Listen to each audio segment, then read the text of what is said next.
guys, how's it going again? Blind Man's Puff, IPCPR 2017. We are here in the Crown Heads booth with John Huber. John, how's it going? It's going well. Thank you guys for coming by. Absolutely, absolutely. So how has the last year gone for Crown Heads? Last year's been really good, actually. Yeah. 2016, we kind of were like a lot of people in this industry. It was like a little bit of a deer in the headlight kind of thing with the FDA, and we kind of took our foot off the gas. But Yeah. this year it's a different story. We came out with.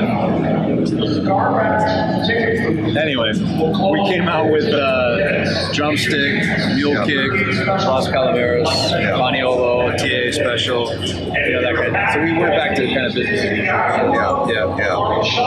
So tell us about the new Four Kicks Maduro.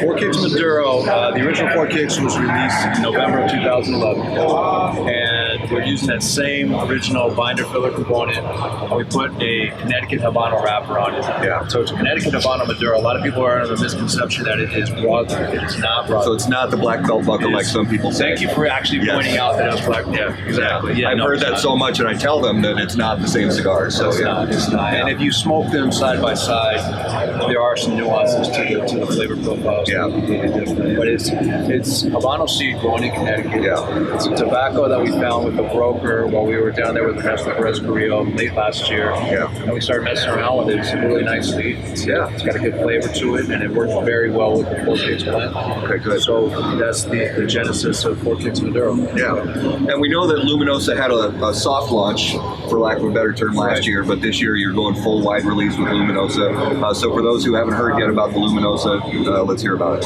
So Luminosa was a cigar that I felt that flavor profile was missing in our portfolio. We didn't have the mild, kind of lighter shade cigar that somebody could smoke in the morning, or maybe somebody that's new to cigars could smoke.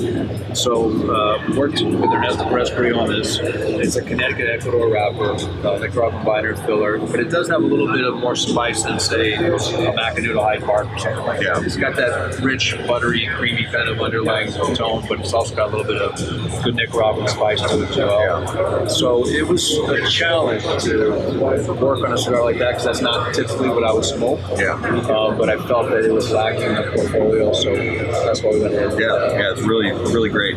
So what do you see for, the upcoming year for Crown Heads, and maybe even a little bit of what you see in the upcoming year for the cigar industry as a whole?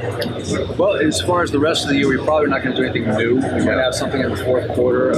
There are some behind-the-scenes, very large, interesting potential projects that we're discussing here at the show with people. But it'll probably be just business as usual the rest of the year. As far as the industry as a whole, what I'm hearing are very positive things, specifically to the FDA regulations. I'm hearing a lot of good things with that, so I'm very optimistic.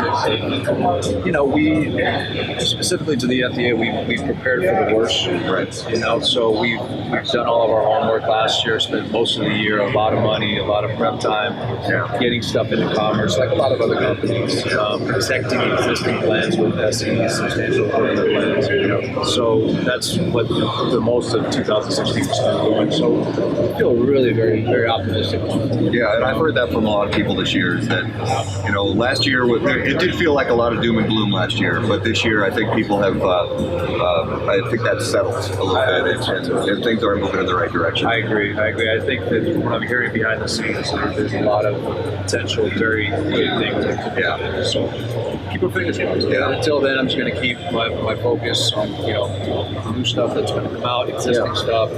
Really kind of like maybe spend most of the next year focusing on core brands and telling the story a little bit better, and really kind of getting traction again on the stuff that, like Headley Grange. A lot of people forget how good of a cigar Headley Grange was. J.D. Howard, Don Periosa was only 2 years ago. People are like, I think they kind of tend to forget about that. But that's kind of what we're going. Okay, great. One last thing to close. I'm really disappointed Mike's not wearing cargo shorts.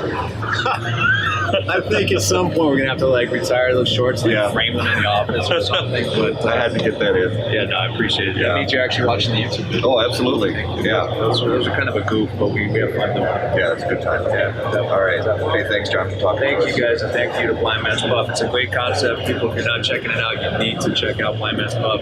It's a review done the way it should be done, and much success to you guys. Thanks for stopping by. All right. Thanks so much. All right. Cheers. All right. Blind Man's Puff, IPCPR 2017. Thanks, guys.